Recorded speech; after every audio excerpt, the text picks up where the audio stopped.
Like if Aditya and I apply for a job in your fashion designing company, right? That would be exciting. Yeah, and Aditya and I apply. We both come from University of Tampa, like our alma mater. We come there.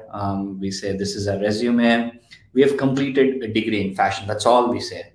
Like based on your requirement, based on like the thing, we have two places that we have worked, and we exactly fall the same. How would you decide who's good for a job between us? Like what would your vetting process be? Without any again, I'm not trying to like say the quantity is important, but I just want to understand, like, if tomorrow we decide to get rid of quantities everywhere, what could be the new norm of measure, or is there anything other than that norm of measure? So I'm just trying to pick your brain on that. Okay. I want to start off by saying I don't think that there is no place for quantities in the entire world. I think there's a place for it. I think we overuse it. And let's say you applied to my fashion design Company.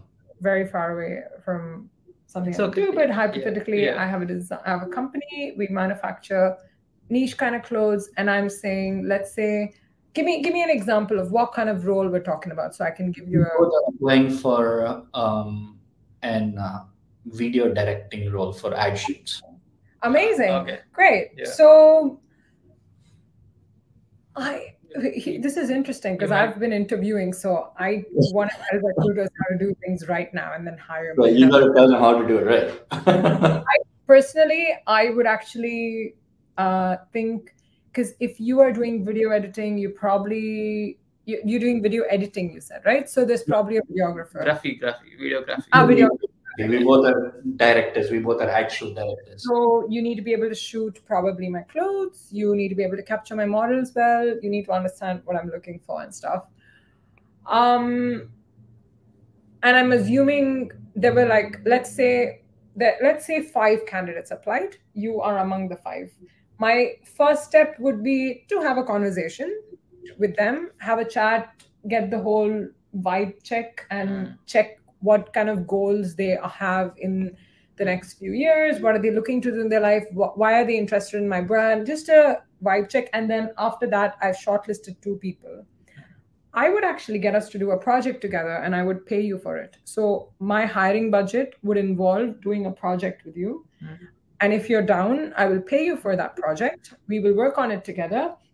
I would make it creative. I would literally say that these 2 videographers are interested to collab. So it can be a little collab that we do. And maybe I would make it interesting. Maybe Adi would be from India, and maybe Raghu would be from USA. And I would do a project where you capture my brand. Let's say my brand is called Vinaya, namesake label. I would say Vinaya on the streets USA, Vinaya on the streets India. I would want you to do a videography of capturing my brand and the aesthetic, and like in Indian street, I would want you to do a USA version of it. I would pay you, and then maybe that will help you as well understand, and me understand, which of you is better suited. Maybe you will already know, because the interesting thing about hiring processes is we are so hidden from the actual job